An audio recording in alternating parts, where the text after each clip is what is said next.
Question 6. An undergraduate degree is necessary for appointment to the executive board. Yeah, so we know that it's a necessary condition. If you want to be on the executive board and get an undergrad degree, you got to be careful here not to confuse necessary for sufficient. Just because you have an undergrad degree does not mean you are going to get appointed. There might be other things you need, but we do know that at a bare minimum qualification, you are going to need some undergraduate degree. Yeah, if you don't have the degree, you're not getting on the board. Further, no one with a felony conviction can be appointed to the board. So now this is I don't get deep in the weeds of like the conditionality, but I would almost call this like a sufficient condition is if you have a felony conviction, you cannot be appointed. Fundamentally, like the exact conditional stuff, I think is actually going to be more annoying than just understanding what this means, which is, hey, if you have a felony, you're not going to be on the board. So we know to be on the board, you need an undergrad degree. However, a felony prevents you. So we know two things about the board. A lot is still unknown, but a little bit more information has been given. Thus, Murray, an accountant with both a bachelor's and a master's degree, cannot be accepted for the position of executive administrator since he has a felony conviction. Okay, so I'd say to the untrained eye, this probably looks pretty good because our two things that we know is if you have a bachelor's degree, that helps. And then if you have a felony, that's a problem. Here's the problem though. We're talking about the executive board, and now our conclusion is talking about the executive administrator. To the untrained eye, that looks the same, but that is absolutely not the same thing. This position may not be on the board, and hence we don't actually know if Murray is qualified or not. Yeah, it's completely different. Again, if, like Ben said, to someone who's newer to the exam, it sounds like it's the same thing and it seems like the same thing. But if you're really well versed in all things LSAT, it's like talking about bananas and then switching to oranges. Like it is functionally completely different. Yeah, and so whatever, I don't know what the question is at this point, but I imagine they're going to have to attack this point, which is like, hey, the administrator may be on the board if we're trying to help the argument, or maybe they're not on the board if we're trying to attack it and say, like, wait a sec, that's not relevant because this is a totally different position. Yeah, our conclusion is discussing something that our premises didn't. So let's see. They're asking us the argument's conclusion follows logically if which one of the following is assumed. So yeah, this is what we call in the world of LSAT a sufficient assumption question. Basically, what that means is what answer, if we picked, would be sufficient to prove our conclusion. So we got to make sure our argument wins. This is something where we are trying to help our argument, and we're not just trying to help it, we're trying to fix it. Like we have to make this totally valid. And the good thing is we have identified our problem here. So we have to plug that hole.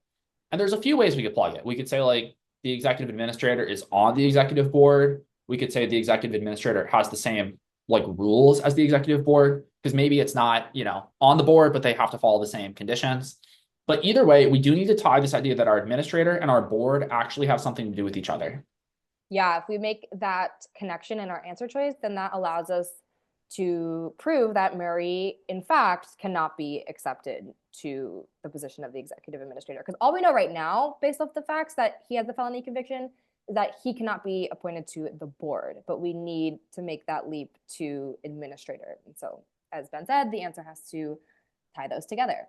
So A says, anyone with a master's degree and without a felony conviction is eligible for appointment to the executive board.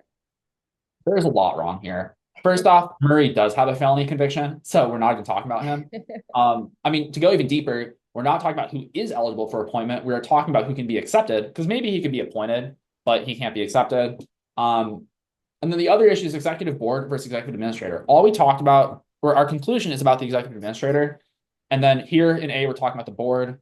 So many, many issues with that, but even just one is enough to kill it. So B says only candidates eligible for appointment to the executive board can be accepted for the position of executive administrator. Yeah, this is better because this is actually tying our ideas together. We know that Murray is not eligible for the executive board. And now we're saying to be the executive administrator, you must also be eligible for the board. We know Murray is not eligible for the board. Therefore, he would not get to be the executive administrator. Which is our conclusion. Together, though, it's just that jump that we saw, our exact board to administrator issue that we saw in our argument. So they're fixing what we had seen, and it's that same link that we're fixing up. So B is looking good, but let's keep reading. C says an undergraduate degree is not necessary for acceptance for the position of executive administrator.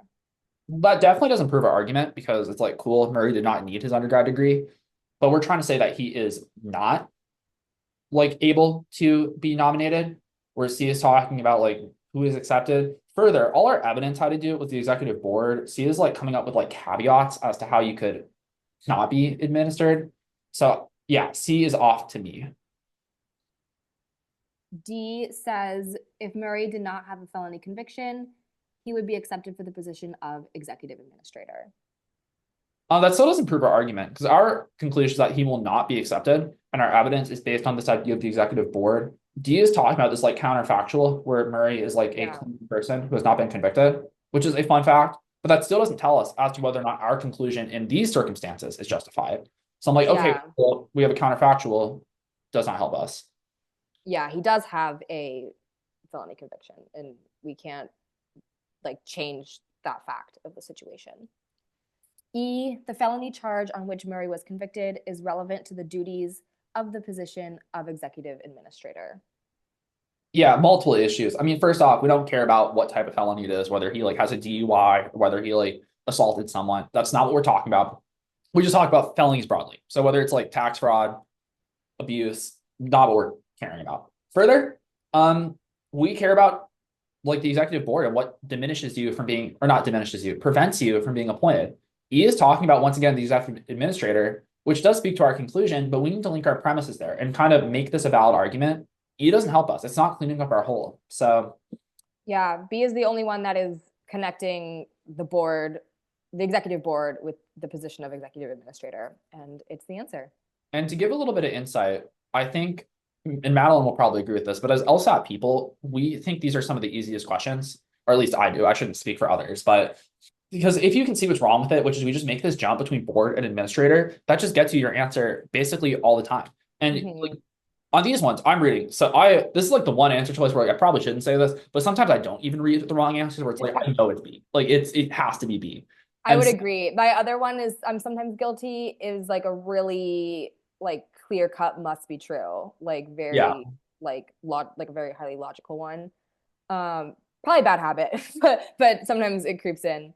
Yeah, because it's always possible you've misread something, but also like often it's just like exactly what you've predicted. This one, B here was a little bit different than how I phrased it, but it's that same idea. And once I say like, okay, we've tied the board to the administrator, we're good to go. Because like that was our giant hole here. When we plug the hole, we fix the argument, and that's enough on this one.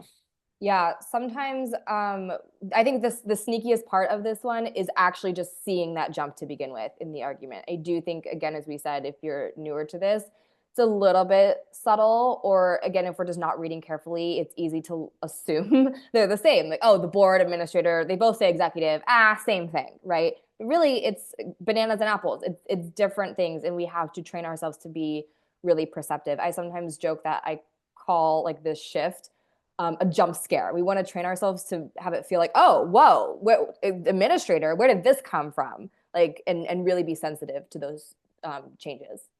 Yeah, and as with all things else, it just comes back to reading actively. If you're passive and not thinking through these, you're not going to catch that. If you are, you're more likely to catch it.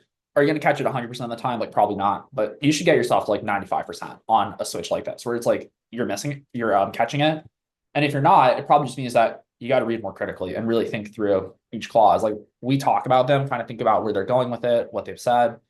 I know many of you, when you're starting to study, are not doing that. It's one of the best things you can do like overnight to help your score.